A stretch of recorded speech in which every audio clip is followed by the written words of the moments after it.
Este, we are going to start all over again now. Just with the presentation, please, Dr. Goines. Who do we have in there? Oh, so just coming back. So we've got Miss Krista Thompson coming in from Lancaster School District. She's the director of curriculum instruction for our school district. Her main goal for us today is to be discussing a little bit about standards-based grading, just to kind of give everybody in the audience a perspective as to why this matters and why it's so important. Is that we're moving into a new era of education, and the benefit, like, I don't want to say benefits of COVID, but one of the things that comes out of COVID is an ability to change practice and do some things in absolutely what great ways that are going to benefit the kids of our district and kids of the city of Lancaster. So what Krista's been focusing on for over the last couple of months, years actually, has been moving us into a position in which we can start working with our kids in a way that we are reporting how our kids are doing in specific areas, so that we can take those areas, target them, and move forward with them and make them stronger over the years. So with that said, Krista Thompson, she's got this down. We've got all the faith in the world. She's been nailing it all for the last couple of years since we started together. So we came into the system together. So Krista Thompson. Perfecto. Bueno, nos están hablando dice, esto del COVID pues nos ha dejado muchas nuevas experiencias y hemos estado trabajando, dice, sobre todo Krista, que ha estado trabajando en este nuevo proyecto de evaluar a los niños de una forma diferente, de tal manera que podamos evaluar exactamente qué es lo que están aprendiendo, cuáles son sus fortalezas y qué es lo que cuáles son sus debilidades, y desarrollar en base a eso un programa para que pueda salir adelante los niños. Así es que dice que están muy contentos porque se ha puesto mucho esfuerzo en esta nueva manera de evaluar a los niños. Krista, what is different now that in the way that you were giving grades before? What is different now in this new system? So we've actually had standards-based grading in our TK through 5th grade, standards-based grading and reporting in our TK through 5th grade for the last 5 years. However, with COVID, we had to kind of readjust what exactly the standards were that we were focusing on to really hone in on the really most important ones, because our instructional time had been cut in half when we were in virtual learning.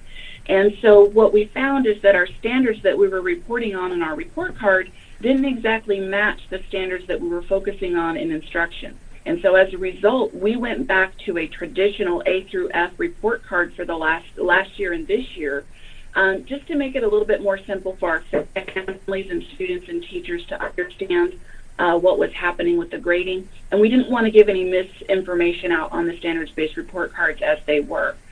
So we've gone back to a traditional report card, but now we're ready to move into a more accurate and strategic standards-based report card over the next 3 years.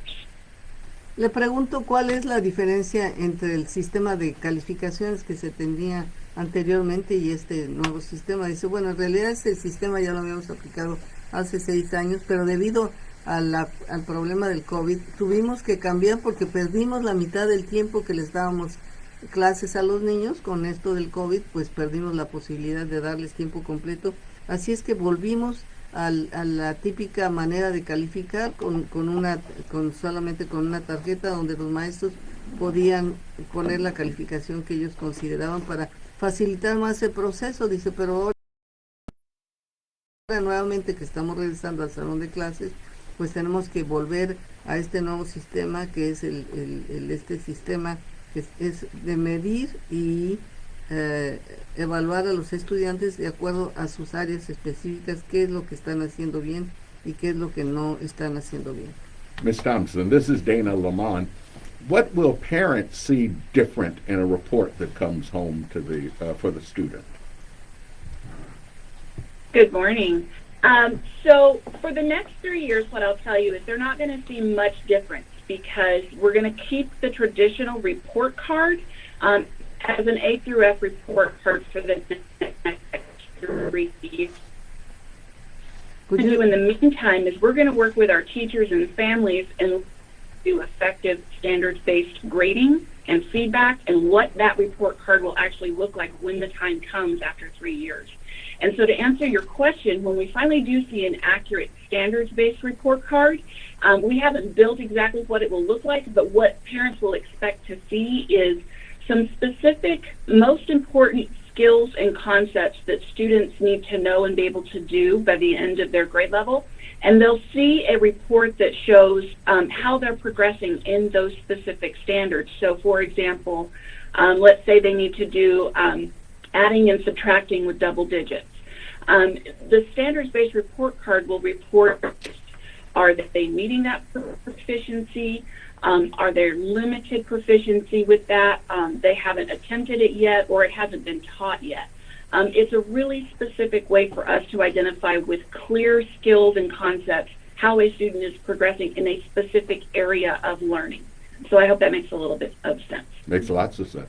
This is really good, ¿no? Bueno, le estaba preguntando Dana Lamont a Krista Thompson qué esperan los padres ver en su reporte, qué tan diferente va a ser el reporte de calificaciones a los que han recibido últimamente. Dice, no, va a ser, por los próximos 3 años va a ser similar.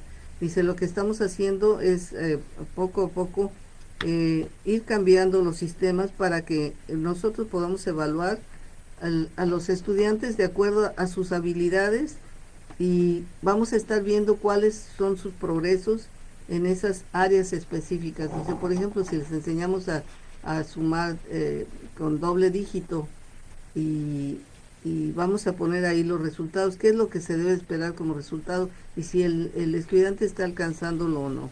Dice, pero ahora vamos a estar con este nuevo sistema basados específicamente en áreas en que los estudiantes tienen cierta fortaleza y en otras donde no tienen esas habilidades suficientemente fuertes. That means that you can identify somebody, for example, this boy is really good in mathematics, he should go to the area of engineer or something like that, or this for the medical, or this person has more ability for writing or something like that? Sorry, I missed that just a little bit. Can you repeat that? Yeah, I am asking you if that can identify the child to a career path, because then you can see exactly how good he is in some areas and how not so good in others. Then why do you push them to perform in something that he doesn't have the ability when he has other abilities that you can help? I actually get it now. Yeah, so that's a very good point. So what happens is we have all the way through 8th grade in our district, you have very specific standards that the students have to know. System will allow parents and teachers to identify, just as you said, a lot of those areas in those standards that students are strong in, but also areas in which they are struggling or have challenges, and how to better meet those needs both at school and at home. So whereas a traditional report card with an A through F, a child comes home and in language arts they have a C, we don't really know exactly what are they good in and what are they having struggles with in English. So a standards-based report card will be able to say, you know what, this student is really strong with writing. They can write a narrative really well, but they're struggling a little bit with their reading comprehension, and so we might need to work on that a little bit. So it's a little bit more specific and can definitely identify those strengths, like you said, and eventually maybe down the road in the high school and later years, those upper grades, maybe they'll get to a place where a standards-based grading and reporting system would be beneficial to them as well. Very good. Bueno, le estaba yo preguntando si este sistema de calificaciones puede orientar a los estudiantes y a los padres en cuáles son las habilidades más fuertes en un estudiante y cuáles necesita ayuda y apoyo para que pueda salir adelante. Dice, sí, sin duda alguna detectamos con esta nueva manera en qué áreas los niños están bastante bien y en qué otras áreas tienen problemas y necesitan apoyo de los maestros para que puedan avanzar también. Y le preguntaba yo si esto va a servir para guiarlos en una carrera ya cuando sean adultos, y si es posible que a nivel más avanzado esto se pueda usar para que ellos esto es posible que a nivel más avanzado esto se pueda usar para que ellos puedan escoger una carrera. We are going to take a break and we will be back. Voy a cortar este. El abogado Ángelo Campos.